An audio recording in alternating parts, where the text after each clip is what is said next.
All right, lesson 31, part 3, balancing a redox equation where the medium is basic. Okay, so I'm going to set up my half screen.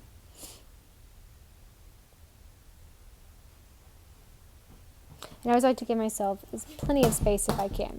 So the first thing is breaking this into half reactions. So because we just did this in a previous video, I want you guys to pause it here, do step number 1. Well, this is step number 1. Do step number 2. Go ahead and break these up into your 2 half reactions, then start it again and see, are you right?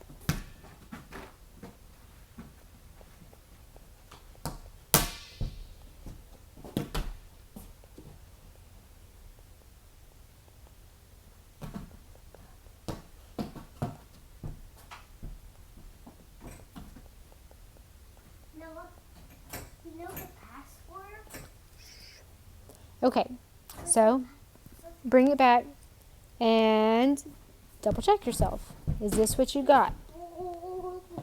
Okay, if it's not, then just remember chromium is not going to come from a reactant that is known as iron. Right? We're not talking about changing the identity of iron to chromium. That almost sounds like voodoo magic. Hold on. Can you quit? Because I guarantee you they can hear you banging on that on this video. If you're going to do that, go further in the corner. All right, I hope you started on step number 3. Okay, so step number 3. So this is the step where we are now going to balance out our existing atoms, and we're going to do types of atoms and charges. If there is oxygen, we are going to add water. And then if there is hydrogen, we're going to add protons. All right. So on the left-hand side, I can see that my chromiums aren't balanced and my oxygens are also not going to be balanced. So I know that I'm going to need to add water. So I have Cr2O7 2-, yielding 2 chromium 3s, so that's how I'm going to add my second chromium to my right hand side, plus I'm going to do 7 waters.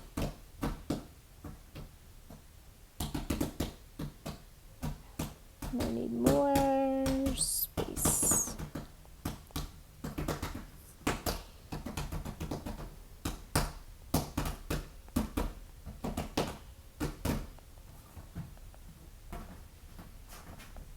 Okay, so now that I've added the waters, hopefully you guys can see that everything looks semi-balanced, except for now I need to add 14 protons to the left to balance out the 14 protons in water.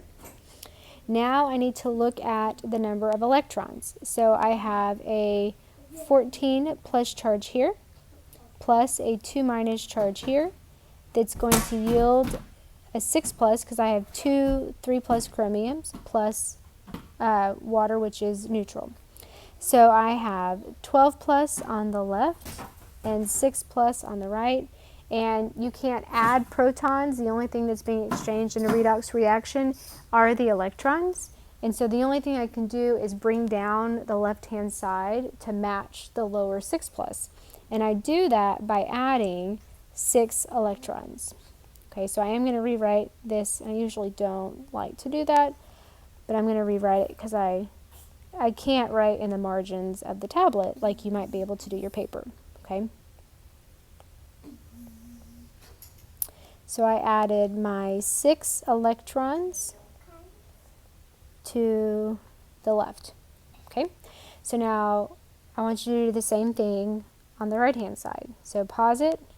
Try to predict where the electrons are going to go, and then play it and see if you get the same thing.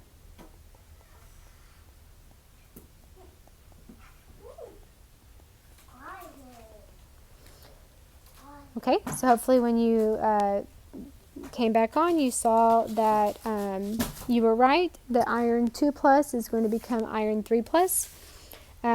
You have a 2 plus charge on the left that needs to equal a 3 plus charge on the right. The only way to bring that down, the charges down to equal each other, is to reduce down that 3 plus charge to a lower state to match the 2 plus by adding something negative.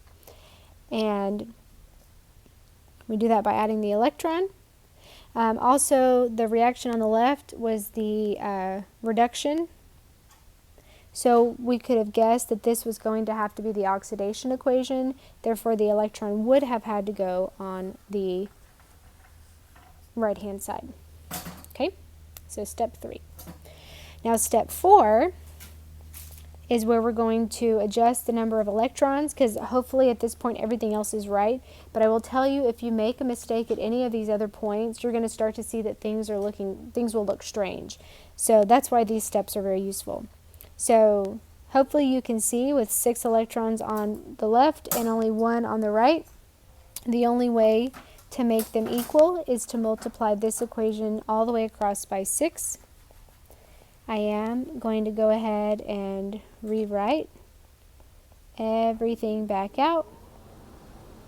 I would encourage you to do the same until you know each and every step, because you don't know how many steps you'll have to do. I mean, you'll always have the 6 or the 7 steps, but you never know if you're going to have to manipulate both sides. So the fact that the right-hand side on this equation is much simpler, on the left-hand side up here, this one was much simpler. So you never really know which one's going to be harder than the other, or if they're both going to be hard or both easy. So I would recommend just keeping them lined up as best you can.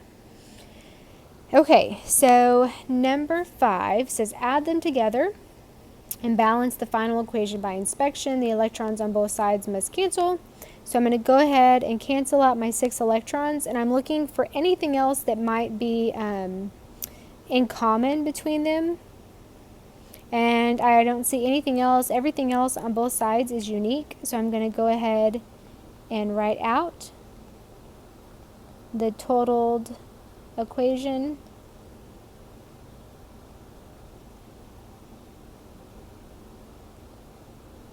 See, I almost put an arrow to go to the left, or to go to the right. That's why I like to do this checking off system.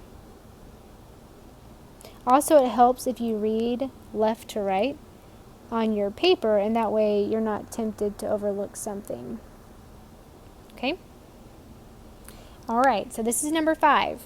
So number 6, that's the step, or I guess we should verify at this point. Okay, so I have 14, 14, 2, 2, 7, 7, 6, and 6. So it looks pretty good. As far as mass balancing, I have 14 plus 2 minus plus 12 plus. We're going to be good at basic math. 6 plus 0, even though it's 7 times 0, it's still 0. And 6 times 3 is 18 plus.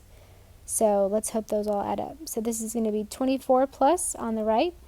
I'm going to take 14 plus 12, which is 26, minus 2, which is 24. So yay, we did good on mass balancing, and we did good on charge balancing. Okay, so mass balanced and charge balanced. And this is how I like to remind myself that I did both correctly. All right, so number 6, we did that. Now number 7 said if it was acidic, do nothing further. It's like a Jumanji game. However, if it's basic, we have to do something different. And that something different is we need to replace the acidic component. Okay, so what I'm going to do is I'm going to take my 14 H pluses, and I'm going to add 14 OH minuses. And you do that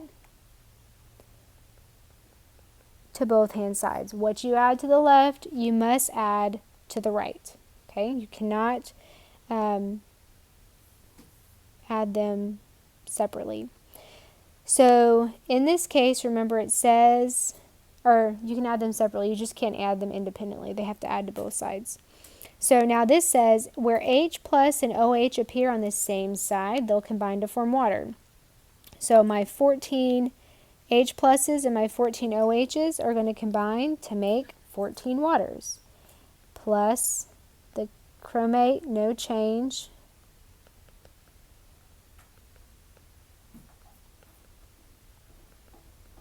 Plus, let's make a little bit shorter arrow. Plus the 14 OHs. Okay? So now I have to re-inspect my equation. So this is where I've accounted for the fact that this is basic. And now I have to look for things that I may have added or formed that then can be canceled out. So to essentially simplify. So I have 14 waters on the left and 7 on the right, which means there's 7 waters that are redundant, right? This only takes into account what is going to be reacted and formed. If 7 waters went in and 7 waters came out unreacted in any way, then they're not really products. They're just unreacted reactants. So I'm going to remove the 7 waters on the right, and I'm going to reduce the 14 waters by the 7 that I removed. So I'm going to subtract 7 waters from both sides. So just like the electrons, they must be present on both sides. The 7 waters must be present on both sides. And then I'm going to rewrite my new and hopefully final equation. Oops.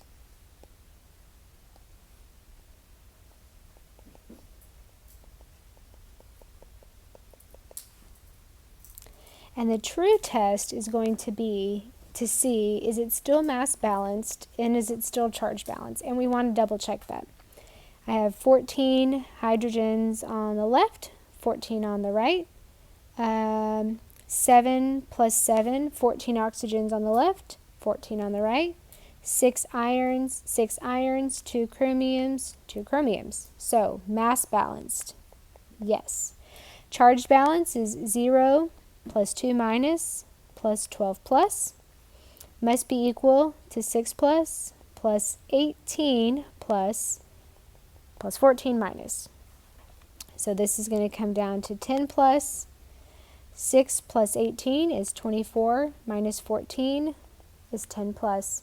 So it is indeed charge and mass balance, and this is my final basic equation. Okay. On sapling, it's going to have you walk through balancing several of these. This is not something you should just try to do in your head. I don't recommend it. It's not going to work out well, even if you are a very visual or like you have a photographic memory. It's very unlikely that you're going to be able to solve these without pen on a paper, because if you looked at this initial equation here and somehow figured out that you were going to have 14 basic hydroxides on the right and 7 waters on the left, I would be amazed, because nowhere in there does that indicate that's where you're going to absolutely end up. Okay, so I would recommend writing them on paper with sapling as well. It's really good practice for the test, because this is guaranteed to be one of those big point questions at the end. We're obviously not coming back to campus, so you're going to have to do it on paper. And while, yes, you can send me your work and I can give you partial credit, odds are you're not going to be writing for a penmanship grade. And so it's going to be really hard to read your handwriting, because you're going to be rushing on the exam. And I'm going to have to know for sure that I can read it to give you that really good partial credit, because you can see how much space these problems have taken up. Okay, so practice them on sapling with and then without your notes, and practice writing them out as much as you can, so that when you get to the test, you're confident of how to approach and solve the problem.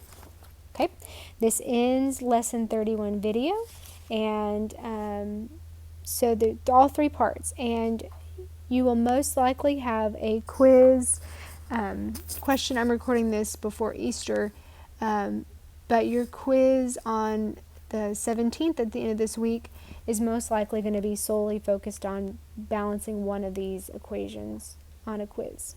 Okay, just heads up.